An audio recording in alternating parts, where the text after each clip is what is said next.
right? Oh, there's only 5 people on the street. Don't worry. There's only 5 people there, right? Yeah, 5 people. Right there, 5 people. There's 5 people right there. All right, let's get invented the light bulb, not a white guy named Edison. A black man invented the light bulb, not a white guy named Edison. All right, that was an important message there. Thank you, Joe. All right, so let's get our man, Stephen Thomas, on the show. I need Stephen to come on the show right the hell now. Lady gets arrested for organizing...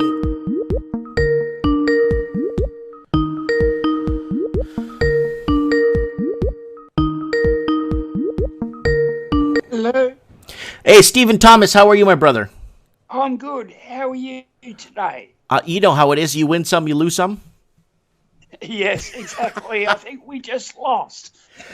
Buddy, I got the article you sent me. I got the other articles I open up here, and you're in the heart of this. You're right in the heart of this. Yes. Did you go to the rally today? No, I had a previous medical appointment I needed to attend yesterday. Okay. Just making sure, because if you were there, you could have got some footage for us. But that's okay. No worries. Yes. So, yes. Steve, call a spade here. What the hell is going on there? Really, what we're seeing is the disintegration of Melbourne. But it disintegrated into what? The rest of the country? Is it going to be a Chinese autonomous region? What are they doing?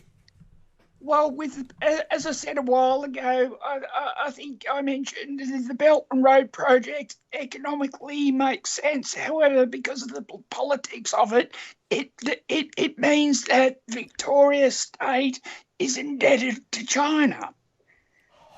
Okay, now we're getting somewhere here. Okay, so I wasn't too far off when I called the state of Victoria an autonomous region of China. That's right. So what that means is when we get to a point where our debts are too much, no one can fund it except China. Well, guess what happens? We get taken over. Wow. I have... Sorry, I was going to say, if you look at a country like Sri Lanka, where they tried to do the same thing and the Sri Lankans said, no, you will not do that. But unfortunately, our government haven't got to that stage and they're just falling for it. Yes, I did speak to someone. I actually spoke to one of the family members of the new Sri Lankan, I guess, viceroy of Sri Lanka, or the viceroy of Sri Lanka. And he basically told me that, you know what, Mike, I watch your housing show and you're right. We said no to China. We're not following with the reprimand from the previous family that was running the country. And we're going against this 100%. Keep up the good work. Yes. Yes. So why is Australia so hard pressed to have an independent, why do they want to is it that Australian Parliament or Australian leadership have no clue what they're doing, so it's best to hand it over to some communist country? Well, more or less, yes.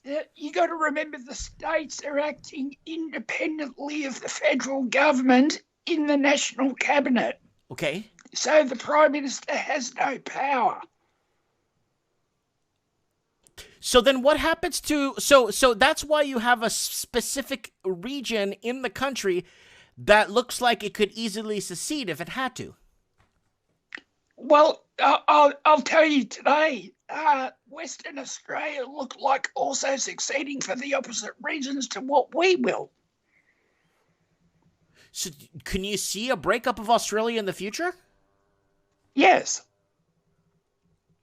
Now, what's the political gain? I understand what the political gain would be in control in the East, but what's to stop people fleeing to the West, building it up like they did in infrastructure and build their lives again, and then get taken over again by sell out parliament leaders?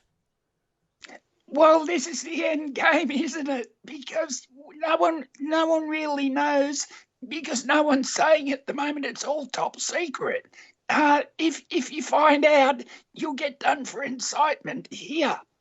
Yes, just like that pregnant lady got arrested for talking about She got arrested for organizing or discussing a rally. Yes, correct.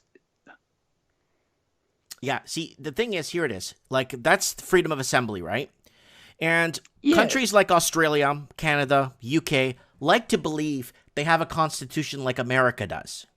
America's constitution is very fine black and white print that goes point, discussion, end. Point, discussion, end. There's no if, ands, or a but.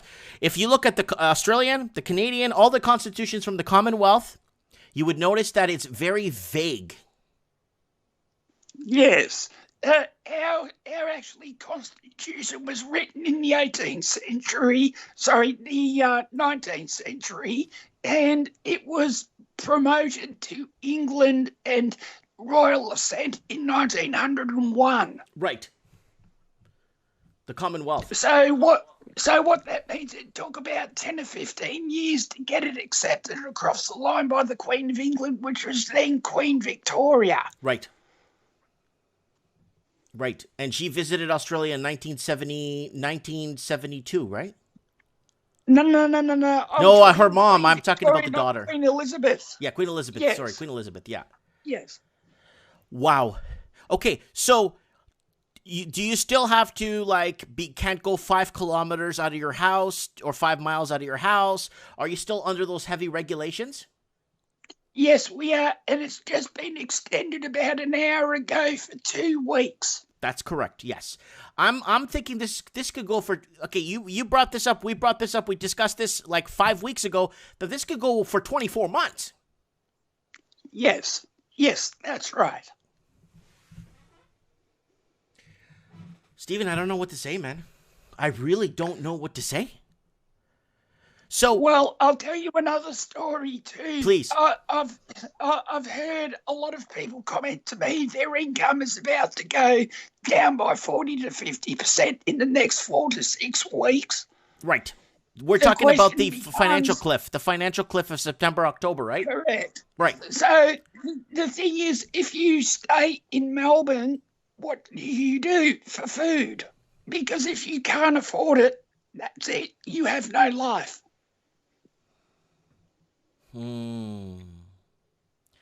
That's scary. So you have to move. That's very scary, Stephen. So, okay, extensions. What's this mandatory app they want you to get now? So if they know you're out of your radius, they can catch you? That's the COVID app. Okay, so what happens if you don't have it and they pull you over? Well, nothing at the moment. Okay. It's a case of it will come a time where if you don't have it, then they will fine you too. Okay. Wow. Okay. So, and last week when you were on Trends in the Housing Market, you told us that there's a 170% vacancy rate in Victoria right now. The vacancy rate has actually gone up 140% in, I think, some time frame like 6 months. Now, of that is primarily in Melbourne City or Greater Melbourne. The more expensive areas. Correct. So now let me ask you, Steve, like you got the Outback, you got all kinds of places there, you could go fishing, you got all kinds. What is it? Could someone easily live off grid in Australia if they had to? Yes, it's very easy to do. All you really need for work is basically a good internet connection and a bit of water, a bit of food, good land, fertile land for growing stuff, and then you're good to go. Interesting. So you don't need to be Sydney, Melbourne, or Brisbane at all. And I've been telling people to get the F out of those cities like 4 years ago. Yes. I've been telling people this is way overpriced, and the average and you know what I'm talking about. You're a broker, you're an accountant, you're a financial, therapist, so to say. Yes, a financial therapist. I said it right. A financial therapist. Because a lot of people need to sit down and discuss their finances because sometimes people can't accept the situation they're in, right, Stephen? Correct. Wow. I'm actually in the situation myself where my own personal income will drop by 45% in the next 6 weeks. See, that would be okay if you were living in Costa Rica. Yes. But I'm you're in a Melbourne, very so expensive I can't country. afford that. Yes, exactly. Holy crap. If you go down 40% in Australia, you're toast. But what I mean, Yes. but you're working from home, right? Yes, even then, it doesn't matter. And I'll tell you why it goes down so much is because the subsidies we get from the government in JobKeeper and JobSeeker are slowly being removed over the next 4 to 6 weeks to the point where they're coming, I think, about 35 to 45% down. That's huge. Yes. I can't even mathematically put that in my head. It's huge. So if you make 100 large a year, you're down to 60. And after tax, you take home 30. Yep. And then food is like, food in Australia is crazy because they export everything to China. Yes, that's right. Holy crap. Oh, Stephen. Okay, you know what, buddy? Keep us on the pulse. Let us know. Yes, I will. Keep an eye out on things for us. And if you have a camera phone or a phone, just throw the video up. I mean, what do you got to lose now? I mean, they've taken away nothing. Seriously, there's nothing to lose anymore. This is it. Those are powerful words, Stephen. Yeah. You either do something or die. Yeah. Holy crap. All right, Stephen. God bless you. And thank you. And we'll be definitely in touch, okay, buddy? No worries. Alrighty. Take care, brother. Bye-bye. Bye. That is Stephen Thomas, guys, and he's been with us through trends in the housing market for years. When I kept, he's like, yeah, Mike, you are right. You are. It's not that I'm trying to have some people on the show to confirm what I'm saying is true. Is that it's a spade. We're calling a spade. A spade. So we're not going around the, anyways.